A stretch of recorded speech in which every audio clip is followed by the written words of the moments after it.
A me se panga uma le NPS, ia fatala fatu so faman malo iskariso. Fatala fatu foi le fa fonfonga mai foi le mato officer la fiona le ali pule ya pali sem swan e mai se mato management ia male mato staff atu a matalia foi le nei aso ia matalia foi le nei aso I fofang masa ni foi le tata fatu pe ia fatala fatu malo ya se fu dia hope ni ta malo Yeah, malo se fofono, malo le usu le nitayao. Good morning na Samoa matalasi. Malo le usu fi am ngalwenga le neya so. Momoswa Talofa ne tatu tua amatua. Ya, ale ngatalo la fa ngalwenga, malo le usu ale nitayao fo.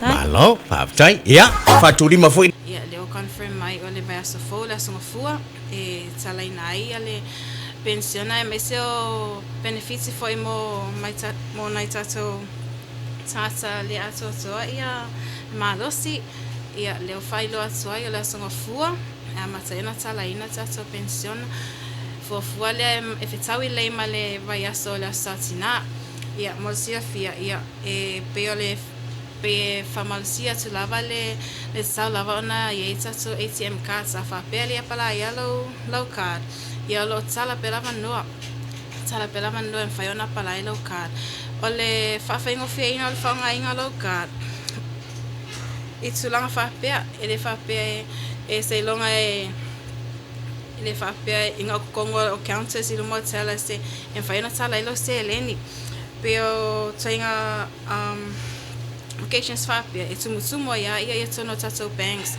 alfa faingo fie ele ekele ka sumo e kule kiu e faingo fie lava ona o le time nei watele lava tato ATMs en fai lava ne susu I fele le ATM ola tane tala lo se leni wa ia foi le tato ATM I le tato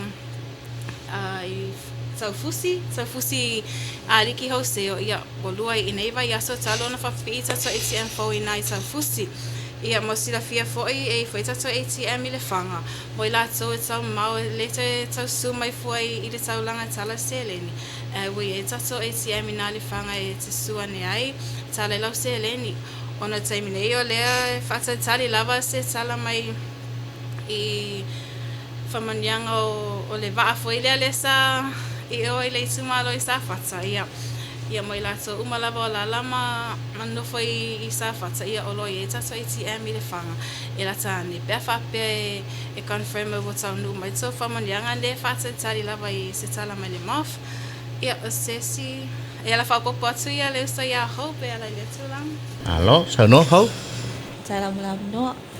Io le aunga lava mal fa mo tato ATM cards. Ela le fa fa ngofieina ele ngatele babi. E kaule ku ese kiu. Kalau la kwa mai sa ole fa follow selen. Pa pots fo I mole pension. Ele se me se pole to tau so much time me. Ela tu lava ka ko vani ikua e me se lava ngai nei tanga talo alalam papa au ya fianga tua I ole vene lo fa pe ole atu la fianga sanapu so ka umala le la kala ka ki o ia em fenga so ku o ya fianga sanapu tsala lo selen ia fa tsai alo faftai ole le ia e si vai nga vai fa popok pe ka ko ATMs ATM fa pe wa wale lo card em finance so wa met so ne main office ali pokimai o no foi numero lo itslo al pizza itslo al mastercard em fine fa ngai le sanga tsa ya foi fai la co payment for example e swipe if pass me fa pena ya ma vai foi lo card so tsua na fa mol mole o no le kela complain ye ma fo mai me ye pay online wa fa le lo walo fa mol mole inga ia fa mama foi ngal wengal fa tsupi e tso tso sa ile foi me fa pena fa mol mol la tai malo faftai ia ole ua fa madino nei vai ngai e violate fa be foi hope mai so le tantu pensione mo tanga tama tua le la tala ina o vaso pensione ia ia so atoa Okay. fua ile pisi a whapea e o tila uri wanga ngā ia whatoa mwhailai ana toe o mai tatou team tono tatou ofisa. Malo whaatai. Whatalo whatilo so ia pipi o ne mara tātou waenga sale longa. O le ase tala mai ia tātou sa vai. E ala sa vai. Ia, o sta vai e whapea nā foi. Se lava lai tu malo e operator le vani sa vai. E mai se lava i taimi e fitie. Ia le pensione ma atu pe whamandianga tātai le ato soifu. Ia, o loi foi tato ATM I luma. E whai mo fie foi ona tala se le ni au noa ma le whaata tali luma I le tala o vai tau lava lea e whai sina pisi. Ona e tasi lava tato la o loi I sa vai. Ia, e mea le whamausia foi ia le apalainga o lau card. E so se taimi lava e pe ona e sau noa. So se taimi lava e wai a whape le sau card. Ia, a whape wai pisi a e bunga alunga kala lo pension. Ia ke lako ke stua kua loka kako ofisa. E pe whamausia le whangainga le card. Ia pole ale taimi o le po. I fia tala lo se leni e o lo avanua lava tato ATM. Alo, whaatai. E le mau foi lele isi mātua, foi lele vaenga mātua. Ele e ono le malama lava I le tātou Mastercard. Le ala iona whapelei, whai pea le lau account e alo e whai pea lau tustu pea alo I tonu ia. O le ai whai numero pito I tua. O kusa wansape le pe whape ke sau kone meini poloka. Ia o mea langa I kua im whai anga work for online shopping ma mea whapena. Okay. Malo whaatai. Ia, vai ole. E si vai ngai le waelanga tātou whaim tātou pese wile le tātou e wala I GTA ia to e avau tātou. E si vai ngai te fia sau noi. Ia, masin whakupatu lava I whangai ngā tātou Mastercards. Ona I nei tātou, nei tinau sama matutua e whengale e matua musua e ave latou kāti latou whanau. Pona latou alo e tala me seleni. Ai fatua ina lava la ina tinama sama matua ia asu mai e tala le seleni iso se la lava. So avoid ale mele le batu ave le sitanga le kade e a foi. Tango tala mai. Olo ava no lava le staff en fai na ese sua titoton. En fai lava ona sauce se le staff e assist le tala ina lo seleni. Ona termine e wa tele ia SMS mai tata foi na le sau fasise. Ia elo atu lai over pale ni lai sala ia na whapea tula ia ele se di siki o ele se di siki sau fafo ia mana tua ia ona I tinam sa mama tua ia e whaingo fia ona tali tonu ia I tala ia e whamausia lava e sau lava ona suma tonu office e whai lava ona so ni atu se le staff o lo avanoa ia e tala ina lo se leni ia sina whapupotu le nafona. Vai le tfa mo le au ye la vai tala ina le tupe e fia foi le tupe e fia foi limite le tupe fe tala le musini le aso.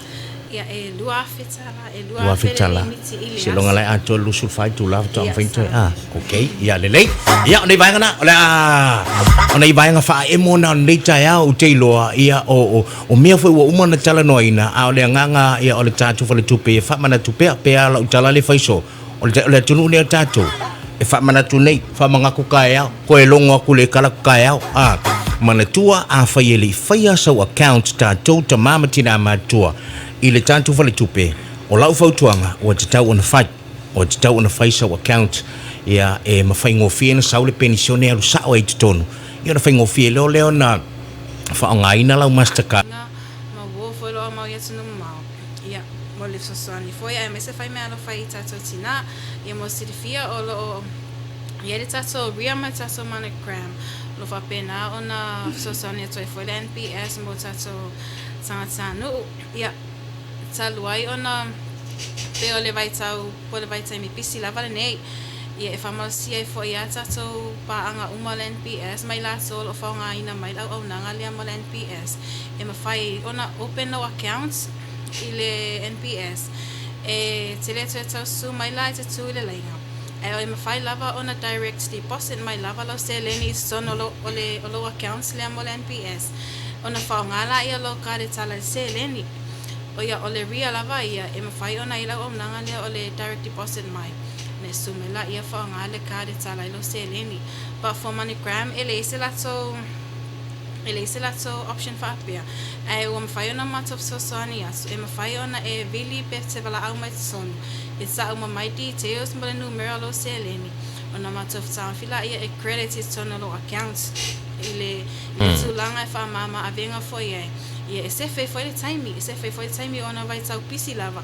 i tele lava i te iwa ango lava i fatonga ia ele se time e su mai e tala se leni ana lo vili mai lava tau mai le reference number o le numero lo ID o le soifua o le nuu ma le numero telefoni uma ona mato process ina le request le e mafai ona mato to e vili atu e fa ai lo atu a mea lawa uma ona credits lo se le ile MoneyGram le okay lava le ya o le ria ia e mafai lava ona sa alu tono le accounts ia ele se a fa la fo mai anei e maua nei ele se me foi ngale la fo mai fa to a maua de siaso ia em fai no ia le ufa mama avenga foi pessoa sa net foi ia ile NPS ia ala le MoneyGram la le em fai ona e bala mai son mai ona fai ona mato release na mai lo se le ni mele MoneyGram I credit it sono le accounts a fa pela ile yesu accounts ile NPS e olo e fa nga ina lava le ne ya o nanga le ria po le MoneyGram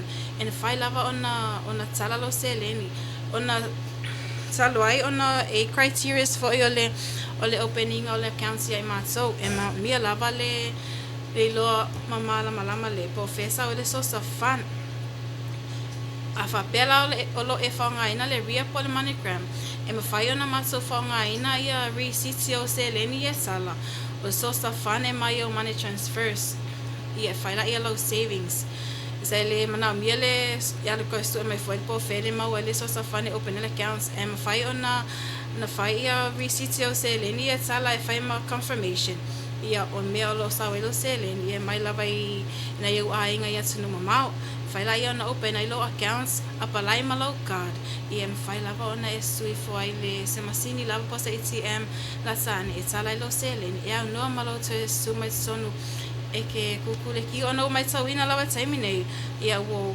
tele lava pa anga le NPS wo fanga ina mai le au nanga wo faila wo pisi ya e le fa penal main office ia e o foi la lai o lo itu ia confirm mai lava ia e pe tele lava ia na tsumu ia fa super ia ole bia lava man MoneyGram e pe ole nisina au wala so so net so le NPS ia fa fa mo fie foi ma se fa foi time mo tsa o whangaina le au nanga ia o le sina afsosani atu mas whapokos foi.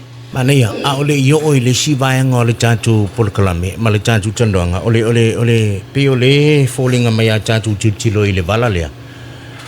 E whaatawai nei le whai o lau Mastercard. Wai po le alau tu pesau le ria, po le alau tu pesau le MoneyGram, ia e mana o tu i tonu o lau account.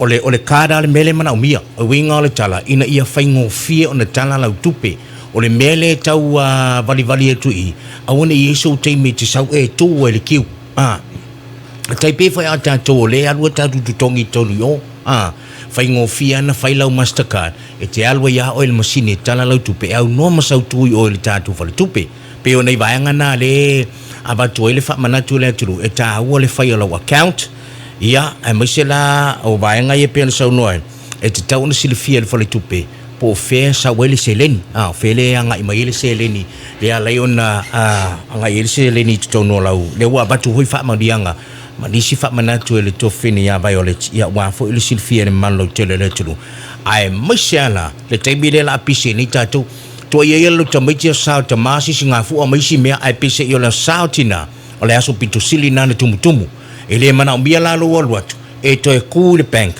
a lai fa tali fa lo e tele fa le fa tau a le alu lo te mi e tu le bank ai sili fa ngofie ona e alu malau card e tala mai lau seleni e tatu musini o le ale umi apa lai nei lau card o le ale umi fa tali le Mastercard pe apa lai fa mole vai ia ole sai nei ia e lua lava vai aso le fa tali la pa lai lau card ona a fa pela pala ilo ka le mana mia foi mato le numero de telefoni e once ta no uai e mai lava mato ona advice atu ia customers a me lo ta no langa ka e au normal to e siaki so mai son ia fai lava ona advice atu mātou pe sena ko le message i lau telefoni fai loa sua ia piki lo ka le o tau nu Ai te taula na o sau se la e whaatu mo le fom. Ia sa le so se la lava la tane ia le la foi na whaatu mai lau fom ia fai foi na pike lau ka de au no mai so e fa pe foi ia we fina ngalo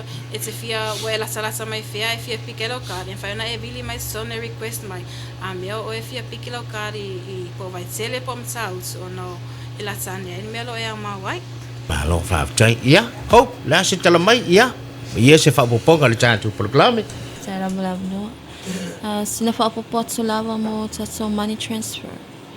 A whapea oile ke suso o mai lava e talau tupe whaonga ia paanga ia whalitupe. E mwhai lava ona e tau saina taimina e whatu mai so account. E ala lea, whaonga le tolu le sikilea mai mani alo sen mai whafu. Ia mangiau ai di se lua. Ia malua sultala e openai. Whawhaingo fiena. Ia sa alau sau noanga. Ia mea umalawa nei. Whawhaingo fia lawa card. Ia mastercard. Ia le ngata me whaina tala se leni. Ia whaina sulfala lua. Ia swipe ai lau card. Ia ke kau le koe la amai fola. Ia ili pengi ka lau ke kupe. Ia pe ia ili amalea. Ia wansa ai lau card. Ia ke kula fala lua. Olo ia ili F-boss. Whamama avenga mo oi. Whawtai lawa malawa no. Malo, whaaftai. O le sila wala i le mele o le luas futa la le tala i le account.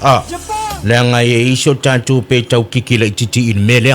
E mani tua le luas futa la lea. E sa walu e a matai lau account lau teu ngā tupe. E le whaapela tu lo wale tātou e le whaapela e ave le whale tupe lau luas futa la. O lau luas futa la nai a matai a wape ke lau kulisi aso ku o le se lau kāla. O na maua leo lau tino i tupe. Se lau luas futa. O se tupe tauna a matai lau account. Ia. E mna o mia lava whapete sule nupi wha. E ave lau pepa wha nau. Whai la ia lau ID ma pu ai lau ata. Ia pau lava le nao le mea mna o mia e le whai tupe. O lau ID pensione. Ia ma lau pepa wha nau e open ai lau accounts. E le mna o mia se luas fulu whai la le a matai te ngā tupe. Ele se opening deposit o le accounts le o le pensione. Pau lava mea mna o mia mato o lau ID pension. Ia ma lau pe whanau e open ai le accounts. Ia ona whataitari la ia mo le simasina. O ko meki ale fiki sa o mai lau pensione tono lau accounts. A whapea o le masina nei sa ato ai le onas fulima tau sanga o le matua. Whako a fiki la langa pension mua i le simasina so o ai. So a whapea la nei e tuai nei e whataitari whape sei laka le masinga e open ai o e fiki le pension e whakoa e ato lolo onos fulima ona e susa o ala ia mara pepa whanau le i le nupi wha e whai mai so ID pensiona umana ia ona e su mai la ia matou o lo ID na mara pepa whanau e whai ona open ai lo accounts pension ia matou ma pala ia malau card ia ona whataitari la ia i le si pensiona so mai e a foi e fiki melo pensione e fai ona mato i merisa oi onle nupi fai lo accounts number ia pen fai foi nga isso su malo li siki polo statement for your prints e avesa on nupi fai lo le accounts fa sa we le pension is so no mole sima sina ia so sania sula pole fa manam la mati foi na ia mal opening o tato accounts pension Tutu sala mal vanga le mana onga tumol soifua O ringa le awala le tas ya le lei se fulu iva minuti o le talo liva e ye si tato vanga o toe ia so ita sila valea lei ole talo ai ono nei vai tsawa so ia e fa pizza lava motina ia olo ia le tato accounts le ta ole sunga loan accounts ole sunga loan savings ia ole accounts le ia mo na tsama ita lava mo na tsina ia fa ona open na to accounts ole accounts le it's all percent the interest. So all accounts for it mainly for savings only. So ele require ese Mastercard, ele require ese internet banking. Ole Paula Valmea olenga for le accounts le fai o te nga tupe. Ia moni fa mo moenga fo o ole atina ina o ainga. Ia pola lava se fa pe ia fai lo savings le pe fai se as fa ngau pola se pokala me la inga ia fatso atala lava ile fai fo na tsala so fo inga le tsala ino le se leni o le accounts le ona ola account sa for wole na ole te nga tu pole savings only ele require se card po se internet banking ona olo ele si account le sa ole saving ordinary ia lo everyday account sa nga fayanga para ile card pole internet banking pa le sunga loan accounts ia e fa nga le mo savings mo tama itsa ilava ia it's all percent le interest ia no fees require ile accounts ia na ole se ulava lo se leni ia every end of the month ia fiki alo 3% interest olo se nga tu pesalo atu tono le masina ia ole pa nga singa fa ko pa se fono sai mal fa fo ana fo ia masina tolu pasene fiki ole interest le I fai unga masina tai tasi. Ele a faina pe fa pe la tala stupe tono masina le.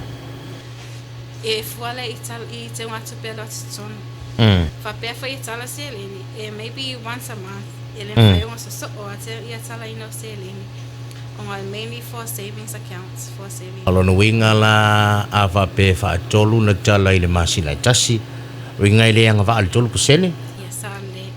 Okay. Ia na mana tua la tu sala ia wale fa mai ele fa ngai nei se card so ole savings for le oil tina ia pole tomai tai for la inga ia ole a puti me amisia ia pe ole ti lo cha tu vale tupe ia pe se ole onai tina ia mana tomai tai for la to ia ia fo me ma fo we la to fa tinoi ia tai pe ia me fo io tato o asisinga komiti ia mamea fa pena ia elele ia la loa to lau selen ia la fita witonu waile fa pe o se tupe e mana bia le tala I taibi uma o se fa putu nga tupe e mafaina e tango lima iai pe a o le taibi uma na umbia ia me fa nga ina I oile asisinga komiti ia ma vaenga uma fa pena ma ia telele e vaenga le alo winga la o wafu ila ia me mana umbia fa ile account le fa mun bole requirements to accounts le ia e pe le request letter le e show ta mai e pe failo mai le source of funds pe le alanga tupe professor we alanga tupe le e tsului pe afanga I foi la tsenga tupe le ia ole luas futa la opening deposits pe ona san lo ia ole luas full le ia la oya ia sino tupe le amasai la savings ia male lua valid IDs pole be fa now ole license passport nupi fa ole ID balance ia se lua ID mayo IDs nga pe fa pe ole ia fai ona open ai le accounts wa teleni si wa te talani la tu account ia fa bole ile mai la vala matsanga sa launch le accounts ia wotele lava ia tina sa mai tai wala so choosing le sunga long ia fia foi ala wo te unga le seu mai ala so seleni ia no sa afa pe foi se la ise accounts already se existing accounts yamato ia mo fai ona open at so mai le sunga long accounts e more for savings only ala ia and five foi afa pe se accounts le sa we lope en fa pe ke finga lo fima e fiker pe o come ki akipi mai sem va en ole pe e alo ngai lo accounts le e ila le marco form fa kumul SI so once e fikero pe o come ki afiki ela ia le selina con lo accounts pe fa pe se fina ngalo ai e no mari finga le ko sa wa ke mi mai ke wa en fa ngai ia ai kulanga so sanga i fa ole me mana ia wa o te lo ole savings le mana ia o nga tele mo ia pe on the tantu teleno na mai tai o nei tina ia ba ai me se foi ia o nei tina foi ia wa e ai ila tolo inga renga fa vai taimi ia e mautino lava ia o le nei na yo la tu ai nga tai tolu am fa na ia o pe se me foi le so so ni ai sa ole seleni ina aveli tu tonu e te wai ole melo tau tilo o yese risk o yese o wo yeni fa fitau le account e mai se ole va ole tina malona tolua le teu fa pia le wai alu le akaka le hopo le winga la telefoni ke fa pia nga wai alu fa yan me nga you know po yeni cases fa pia wo tu ya ta tu fa bon mo telephone no ia ole tulanga na Talo lava ona ita to accounts ya ele yo ya Mana ia. ya atone a matali sumalon ya a con koiki ole sole lono sa Ngala. Ole ona ya li ole te ngal sunga long le mele ye ale.